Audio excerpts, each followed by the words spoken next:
Welcome सारे investors, traders, viewers और subscriber का। मैं CB register research analyst Rohan Shinde इस नए वीडियो में आप सभी का स्वागत करता हूँ। आज का हमारा वीडियो रहेगा टाटा मोटर्स के बारे में। इसका डीपली एनालिसिस हम करेंगे। जी हाँ, टाटा मोटर्स, क्योंकि टाटा मोटर्स अगर आप देख रहे हो तो लगभग पिछले साल से मतलब अगस्त 2024 से एक बहुत बड़े डाउन ट्रेंड में है। और फिर क्या हुआ था, फिर अप्रैल और मई 2025 में इसी साल थोड़ा सा एक माइनर पुल बैक हुआ था, जहां पे बहुत लोगों को लगा था कि ये स्टॉक जो है ये अभी बॉटम आउट हो चुका है और ये रिवर्सल के लिए जाएगा। जी, अगर आप सोशल मीडिया या इस तरह के कई ज्यादा प्लेटफॉर्म पे हो तो वहां पे अप्रैल में या जून से ही लोग कह रहे थे कि अभी ये बॉटम आउट हो चुका है, और फिर वो बड़े बड़े टारगेट्स टाटा मोटर के दे रहे थे। अगर आप ट्विटर पे या एक्स प्लेटफॉर्म पे है, तो हमें चार्ट अंडरस्कोर लेवल इस पे आप फॉलो करना शुरू कीजिए।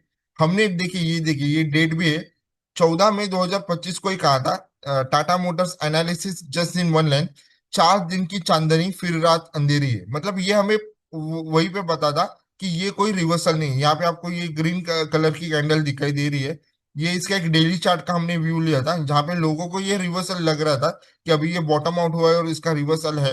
लेकिन वैसा नहीं हुआ था, और यही हमने तभी से बता दिया था। और ये हमारा एक डीप एनालिसिस था कि ये परफॉर्म नहीं करेगा। ये स्प्लिट होने के पहले की बात है, अभी तो इसके दो बिजनेसेस स्प्लिट हो चुके हैं।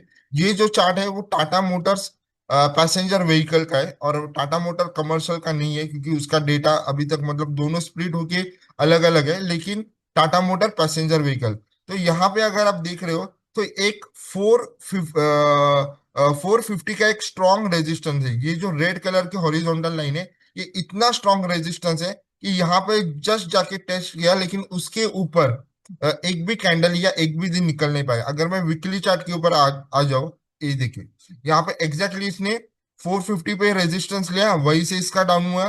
फिर एक बार 450 को अटेम्प्ट किया, जस्ट रेजिस्टेंस लिया, फिर से इसका डाउन हुआ। तो ये 450 के ऊपर ही अभी स्टॉक निकल ही नहीं रहा है। उसके पहले क्या किया था इसने, इसी लेवल को इसने ब्रेक किया था, थोड़ा सा माइनर पुल बैक दिया था, लेकिन यहाँ पे भी हमें पता था कि ये पुल बैक कोई सस्टेन नहीं होने वाला है। एंड देन इसका डाउन ट्रेंड आ गया।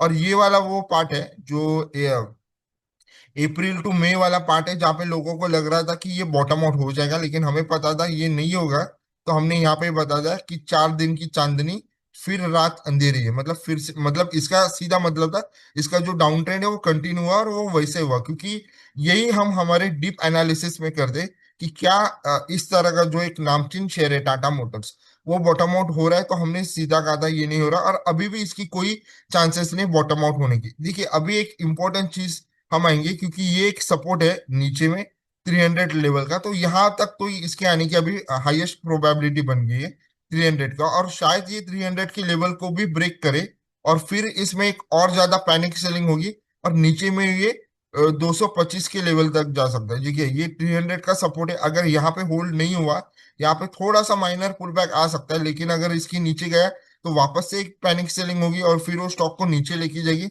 225 के लेवल तक।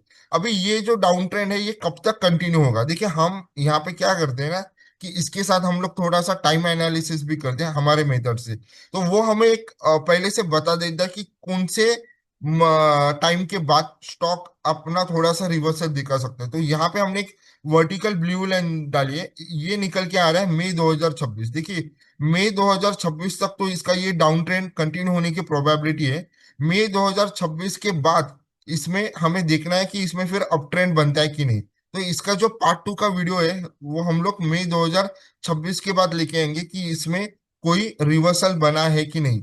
एक थोड़ा सा डिस्क्लेमर नीचे में है, लेकिन मैं वापस से करूंगा, ये कोई रिकमेंडेशन नहीं है, ये पूरी तरह से स्टडी है।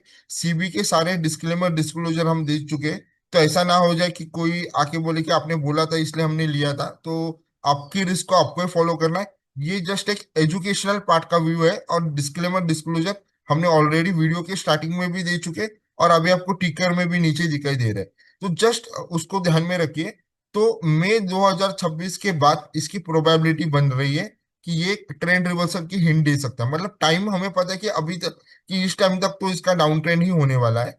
और जो इसका एक मेजर सपोर्ट निकल के आ रहा है 300, वहां तक तो अभी प्रोबेबिलिटी बन रही है कि वहां तक तो आएगा। वहां से माइनर हो सकता है पुल बैक ले और उसी रेंज में रहे, हो सकता है इस लेवल को ही प्रोटेक्ट करे। लेकिन अगर नहीं होता है तो जैसे मैंने कहा कि अगेन इसमें एक पैनिक सेलिंग वाली मूवमेंट रहेगी जो स्टॉक को नीचे लेके जाएगी। और ये वाला जो 225 का 225 का जो एक सपोर्ट बना हुआ है, वहां पे स्टॉक आके वहां पे, क्योंकि देखिए वहां पे क्या हुआ था पहले भी, इसी लेवल को बहुत ध्यान से रखिए, ये बहुत पहले के लेवल थे। वहीं पे एक माइनर सा सपोर्ट इसने बहुत पहले लिया था, उसके बाद वापस इसका डाउन ट्रेंड कंटिन्यू हुआ, वो कोविड 2020 तक हुआ, और फिर उसमें 20 के बाद ये बॉटम आउट हुआ। और यहाँ पे भी आप देख रहे हो कि ये वाली जो रेंज है 300 से लेके 225 की रेंज है, इसी में इसने बहुत सारा टाइम बिता दिया था। तो ये लग रहा है कि इसी लेवल पे ये अपना एक सपोर्ट और अपना डाउन ट्रेंड खत्म होने की इसकी प्रोबेबिलिटी, मैंने वापस कहूंगा ये प्रोबेबिलिटी नहीं है, इस तरह से नहीं कि यहाँ पे आके सीधा ये बॉटम आउट हो जाएगा उसके लिए हम लोग। लेकिन हमें टाइम पता है कि मई तक तो कुछ होने वाला नहीं, 2026 तक अभी भी टाइम है। नवंबर अभी एंड होने का है, तो ऑलमोस्ट 6 महीने हैं। तो 6 महीने के बाद हम वापस इसका पार्ट 2 लेके आएंगे कि वहां पे कोई प्रोबेबिलिटी बनती है कि इस शेयर तभी बॉटम आउट हो रहा है कि नहीं। और अभी तक तो इसका जो है एनालिसिस हमने किया है, उसके हिसाब से तो इसका ये जो मोमेंटम है ये डाउन ट्रेंड। ये वाली भी जो रिसेंट वाली कैंडल है, यहाँ पे जो एक सेल ऑफ आया है, देखिए अभी हम डेली के ऊपर जाएंगे, ये वन वे में ये पैनिक सेलिंग है। यहाँ पे क्या होता है ना कि इसी तरह से लोग ऊपर लेवल में जब फंस जाते हैं और उन्हें लगता है कि नहीं है, क्योंकि ये वाला जो वन वे में पूरी तरह से आपको रेड कैंडल दिखाई दे रही है एकदम, यहाँ पे गैप डाउन के साथ ही ये हुआ था, और उसके बाद भी ये शेयर कंटिन्यू नीचे ही जा रहा है। मतलब जिनके पास अभी भी है होल्ड किया हुआ है, लेकिन अगर वो लोअर लेवल पे रहेगा तब तो ठीक है, लेकिन हायर लेवल पे क्योंकि देखिए स्प्लिट होने से पहले जो 900 टू 1000 का लेवल था, वहां पे बहुत लोगों ने, मैंने देखा था सोशल मीडिया पे या इस तरह के प्लेटफॉर्म पे कि टाटा मोटर 1500 चला जाएगा, 2000 चला जाएगा।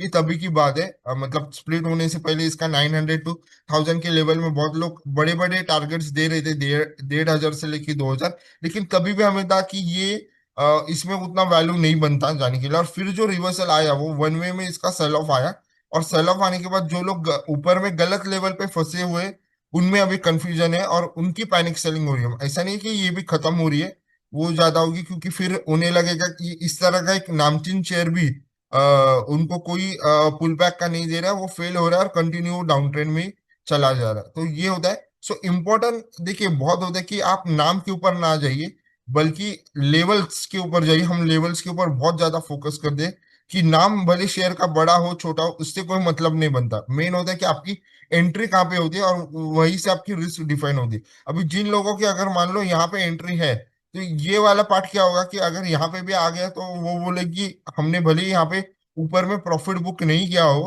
हाँ उनको स्प्लिट बोनस जो भी कॉर्पोरेट एक्शन है उसका फायदा मिला रहेगा, लेकिन वो अपने कैपिटल को बचा सकते हैं। लेकिन जिनकी एंट्री यहाँ पे है, उनमें अभी पैनिक सेलिंग है कि वो निकल नहीं पा रही, कि ऊपर बहुत ऊपर के लेवल पे एंट्री हो गई शेयर के अच्छे, लेकिन अभी शेयर कंटिन्यू एक डाउन ट्रेंड में आ रहा है। तो फिर वो पैनिक सेलिंग को आपको ये देता है, और कुछ लोगों ने शायद यहाँ पे भी एंट्री हर एक की तो इसलिए इंपॉर्टेंट रहता है कि एंट्री। और देखिए हमने सिंपल एक लाइन में कहा था, यहाँ पे मुझे पता था, बहुत मैंने सोशल मीडिया पे देखा था कि टाटा मोटर बॉटम आउट होगा, इतना होगा उतना होगा, अप्रैल मई जून की बात है, और हमने सीधा बता दिया था 14 मई को ही बता दिया था, 4 दिन की चांदनी फिर रात अंधेरी है। मतलब इसका डाउन ट्रेंड है वो कंफर्म था, और वो ही अभी चल रहा है, क्योंकि हमारा एनालिसिस इसी तरह से चलता है। कोई इंडिकेटर बेस हम लोग एनालिसिस नहीं करते, एक अलग टाइप का एनालिसिस करते, तो ये हम लोग कैच कर लेते हैं कि यहाँ पे उसमें भी प्रोबेबिलिटी बनती है कि नहीं वाकई में ट्रेंड रिवर्सल है,